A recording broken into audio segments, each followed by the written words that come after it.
Welcome back my friends, Beyond Light is here and we finally get to explore Europa, and yeah, it's cold out there, so what better way to warm yourselves than basking in the warm glow of exotic loot, not to mention a secret Europa loot puzzle. Oh yes indeedy, this is one tasty video ready for consumption. We're gonna look at the new exotic quest from XUR and how this will help you purchase legacy exotics that you may have missed from past seasons. And check it out, the new raid exotic rocket launcher, which may very well replace Warcliffe Coil as the ultimate PvP heavy. We're also going to look at how you get Stranger's Rifle, Duality and Salvation's Grip, and whether or not they're actually any good. Spoiler alert, Salvation's Grip has a hidden perk that you'll need if you want to unlock an awesome stasis ability for your Guardian. Plus, I'm going to warn you about a glitch that made my exotic engram disappear. Yes, it completely vanished into thin air and I cried actual man tears. Don't let this happen to you. And finally, this dude, the Technorunner,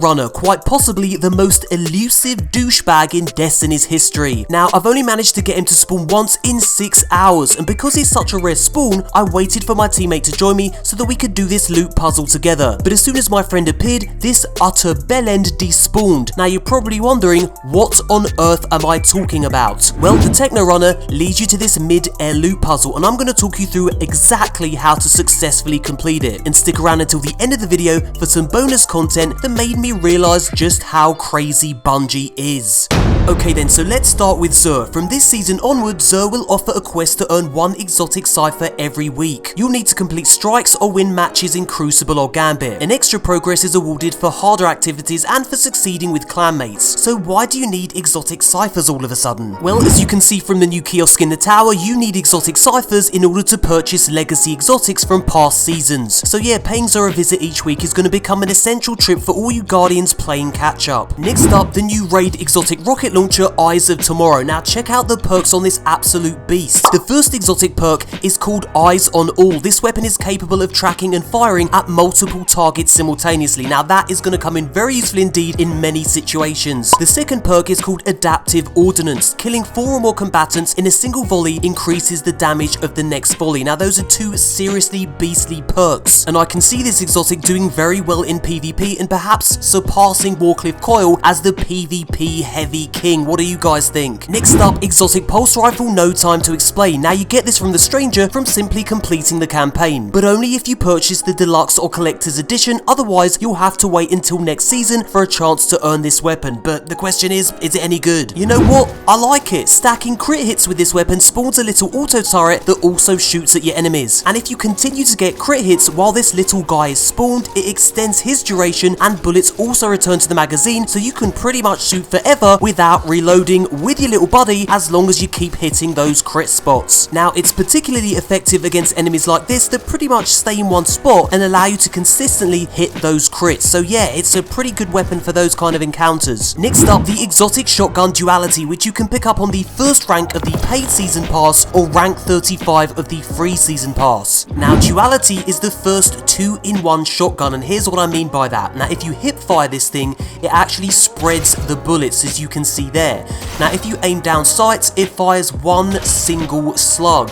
Now I've got to be honest with you guys, I'm actually preferring Felwinter's Lie in PvP. For me, it's the far more consistent PvP shotty. What do you guys think? Are you enjoying Duality? Leave a comment below and let me know how you're getting on with this. Let me just shoot this dude, and yeah, now we can move on. Next up, exotic grenade launcher Salvation's Grip, which you can earn from completing the Drifter's Stasis prototype quest. Now at first, I hated this exotic. It just doesn't feel exotic. It freezes stuff. Big deal. Your stasis grenades do exactly the same thing. I want my heavies to demolish, to guarantee me a one-hit kill, to inflict massive damage, to wipe out entire trash mobs in one easy pull of the trigger. Salvation's Grip really does none of those things, so you know, I was just gonna pop it in the vault and forget about it. But it does have its uses in certain scenarios. First of all, it stops Enforcer Brigs from, well, it stops them from doing anything. My pal was freezing this thing with Salvation's Grip while I slashed it right up. So yeah, you can pretty much immobilize annoying enemies with this exotic. Now, Salvation's Grip is also the only weapon that can destroy Entropic shards, and you'll need to destroy all 5 Entropic shards if you want to earn yourself a very nice new stasis power. So yeah, eventually you'll pick up the Aspect of Control quest from the Stranger, and in this quest, you'll need to locate and destroy 5 Entropic shards with Salvation's Grip. And once you do this, you'll get a stasis aspect. My hunter got Shatter Drive, which is actually, it's pretty damn awesome. Let's check it out. So yeah, Shatter Dive allows my hunter to do a mid-air strike, and it's really rather splendid. I like combining it with Salvation's Grip so I can freeze up my foes and then shatter them, well, with Shatter Dive. Let's look at that in action. Now, as you're about to see, Shatter Dive by itself is actually very weak. So let's just like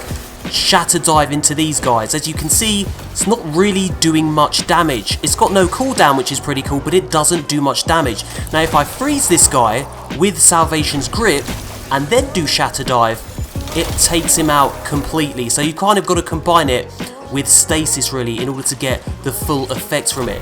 So yeah, there you go. Let me just do a Shatter Dive on these fools. A boom, it takes them out. Now, I do like the fact that this has absolutely no cooldown, so you can just keep doing the Shatter Dive as often as you like. But like I said, it's very weak and only really does effective damage when you combine it with like a stasis ability or a freeze like I'm about to do again now, just for the hurrah of it, and boom. So there you go, Shatter Dive. I kinda like it, I've gotta say. Now, if you wanna know the location of all 5 Entropic shards, I've left a link to a video in the description box below. Right, let's now talk about that exotic glitch that I experienced. Now, all engrams, including exotic ones, go to your postmaster if your engram inventory is full. And when you pick up an exotic engram from the postmaster, it looks like this. Now, all the engrams that you see here are from last season. You see, I purposefully carried them over to this season in the hope that they would drop new exotics. But look what happens when I pick up an exotic engram that dropped this season. It just disappears. Nothing at all drops from it. It didn't go to my vault, it didn't go to my armor or weapon slots, it just vanished. And that, my friends,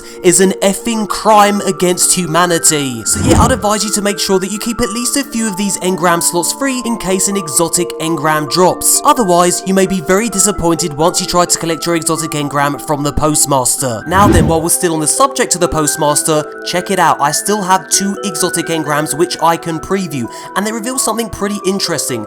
Now, if we go to the exotic weapons and I preview them, we can see that there are no current season exotic weapons in this engram. And the same thing applies if I go to the exotic armor. There are no current season exotic armor pieces in this engram, which seems to suggest that we will be getting no current season exotics dropping from exotic engrams. So where are they going to come from? Well, we know some are coming from quests, but what about the rest? Your guess is as good as mine. Right then, it's time to look at that secret loot puzzle quest on Europa. So then, you'll need to wait for the very elusive Technorunner to spawn in this spot. Now, his exact location is here in the Eventide Ruins. Now, once you kill this guy, you will gain a keycode buff that allows you to access a special terminal, and here's how you get to that terminal. So yeah, once you have the keycode buff, go to this part of the map in Eventide Ruins, and then simply follow this path to get to the terminal.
So yeah, once you've activated the terminal, it's time for the second part of the puzzle. You'll now need to travel to this exact location on the map. It's probably worth noting that I didn't do any fast traveling just in case I lost the buff. So yeah, this is where the fun begins. Once you access this terminal, you'll get transported up in the air and onto some floating platforms. And when you're up here, you'll need to step on the glowing circle and wait for a prompt that reads emote data required. Once you see this, well, simply perform an emote. One of the arrows around the circle will then glow. Follow the direction the arrow is pointing and do the exact same thing on that floating platform. Stand in the glowing circle, wait for the emote data required prompt and follow the glowing arrow. Do this enough times and you'll receive a chest with a loot. A legendary engram to be precise, and this will help boost you up to the soft cap of 1200. And if it helps, you can shoot the red laser beams to stop them from hurting you. A huge thanks to my pal Lacumio for the huge assist on this particular puzzle. Now guys, do you remember at the beginning of the video I said that Bungie was crazy? Well, I'm about to show you why. So yeah, those delightful folk over at Bungie sent me the most insane Destiny package I've ever received. A block of ice and an ice pick. Now if you want to see what's inside the block of ice, click the on-screen image or click the link in the description box below. Thumbs up if you enjoyed this video and we'll speak again very soon.